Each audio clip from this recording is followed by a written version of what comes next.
आसाम के एक गांव में तोराली नाम की लड़की रहती थी। गोरा रंग, माथे पर लाल बिंदिया, हाथों में चांदी की चूड़ियां खनकाती तोराली सबको प्रिय थी। बहुतली रंगमंच का उसका नृत्य देखकर लोग दांतों तले उंगली दबा लेते। एक दिन उसके पिता के पास अनंत फूकन आया। वो उसी गांव में रहता था। उसने तोराली के पिता से कहा, मैं आपकी लड़की से विवाह करना चाहता हूँ। फूकन के पास धन दौलत की कमी न थी। तोराली के पिता ने तुरंत हामी भर दी। सुबाग धान मंगल धान कूटा जाने लगा। तोराली अनंत की पत्नी बन गई। कुछ समय तो सुखपूर्वक बीता, किंतु धीरे धीरे अनंत को व्यवसाय में घाटा होने लगा। देखते ही देखते फूकन के घर में गरीबी छा गई। तोराली को भी रोजी रोटी की तलाश में घर से बाहर निकलना पड़ता था। इस बीच उसने 5 बेटों को जन्म दिया।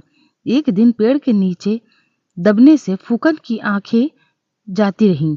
तोराली के 5 बेटों से उम्मीद थी कि वो एक दिन रात मेहनत मजदूरी करती, गांव वालों का धन कूटती ताकि सबका पेट भर सके। तोराली भगवान से प्रार्थना करती कि उसके बेटे योग्य बने, किंतु 5 बेटे बहुत अधिक आलसी थे। उन्हें केवल अपना पेट भरना आता था। माता पिता के कष्टों से उनका कोई लेना देना नहीं था।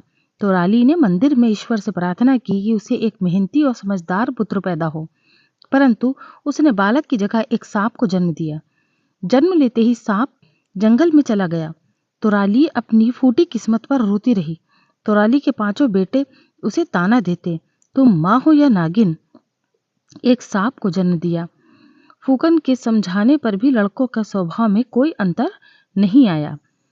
कोई कोई दिन ऐसा भी आता था जब घर में खाने को कुछ न होता। 5 बेटे तो मांग मूंग कर खा आते थे। फूकन और तोराली अपने छठे सांप बेटे को याद करके रोते। एक रात तोराली को सपने में वही सांप दिखाई दिया। उसने कहा, माँ, मेरी पूंछ सोने की है, मैं रोज घर आऊंगा, तुम मेरी पूंछ से 1 इंच हिस्सा काट लिया करना। सोने को बेचकर घर का खर्चा आराम से चलेगा। तोराली के मुंह पर हाथ रखकर कहा, ना बेटा, अगर मैं तुम्हारी पूंछ काटूंगी तो तुम्हें पीड़ा होगी। नहीं माँ, मुझे कोई दर्द नहीं होगा। सांप ने आश्वासन दिया और लौट गया। वही सपना तोराली को 7 रातों तक आता रहा। 8वें दिन सचमुच सांप आ गया। तोराली ने कमरा भीतर से बंद कर लिया। डरते डरते उसने चाकू से पूंछ पर वार किया। सचमुच उसके हाथ में सोने का टुकड़ा आ गया। सांप की पूंछ पर कोई घाव भी नहीं हुआ।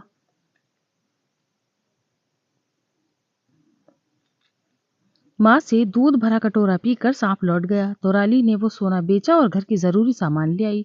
शाम को खाने में पीठा लड्डू देखकर उसके लड़के चौंके। तोराली ने झूठ बोल दिया कि उसके नाना ने पैसे दिए थे। इसी तरह सांप आता रहा और तोराली घर चलाती रही। उसका झूठ ज्यादा दिन चल नहीं सका। बेटों ने जोर डाला तो तोराली को पैसों का राज बताना ही पड़ा। बड़ा लड़का दुत्कारते हुए बोला, मूर्ख माँ, यदि हमारे सांप भाई की पूंछ सोने की है तो ज्यादा सोना क्यों नहीं काटती? छोटा बोला, हाँ, इस तरह तो हम कभी अमीर भी नहीं होंगे। रोज थोड़े थोड़े सोने से तो हर खर्च पूरा पड़ता है। तोराली और फूकन चुपचाप बेटों की बातें सुनते रहे। बेटों ने माँ पर दबाव डाला कि कम से कम 3 इंच का सोना अवश्य काटे, ताकि बचा हुआ सोना उनके काम आ सके। तोराली के मना करने पर भी उन्होंने उसकी जमकर पिटाई की। बेचारा अंधा फूकन चिल्लाता ही रहा। रोते रोते तोराली ने मान लिया कि वो अगली बार ज्यादा सोना काटेगी। अगले दिन सांप बेटे ने दरवाजे पर हमेशा की तरह आवाज लगाई, दरवाजा खोलो, मैं हूं आया, तुम्हारे लिए सोना हूं लाया, क्या तुमने खाना भरपेट खाया? सदा की तरह तोराली ने भीतर से ही उत्तर दिया, मेरा बेटा जग से न्यारा, माँ के दुख समझने वाला, क्या हुआ अगर इसका है रंग काला? सांप भीतर आया। तोराली ने उसे 1 कटोरा दूध पिलाया। बेटों की मार से उसका अंग अंग दुख रहा था। उसने नजर दौड़ाई। 5 बेटे दरारों से भीतर ही झांक झांक कर उसे जल्दी करने को कह रहे थे।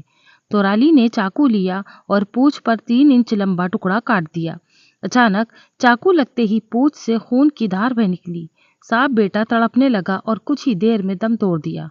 तोराली बेटे की मौत का गम मनाती रही और बेटों को अपने लालच का फल मिल गया। हाँ, वो 3 इंच का टुकड़ा भी 3 घंटे बाद मांस का टुकड़ा बन गया।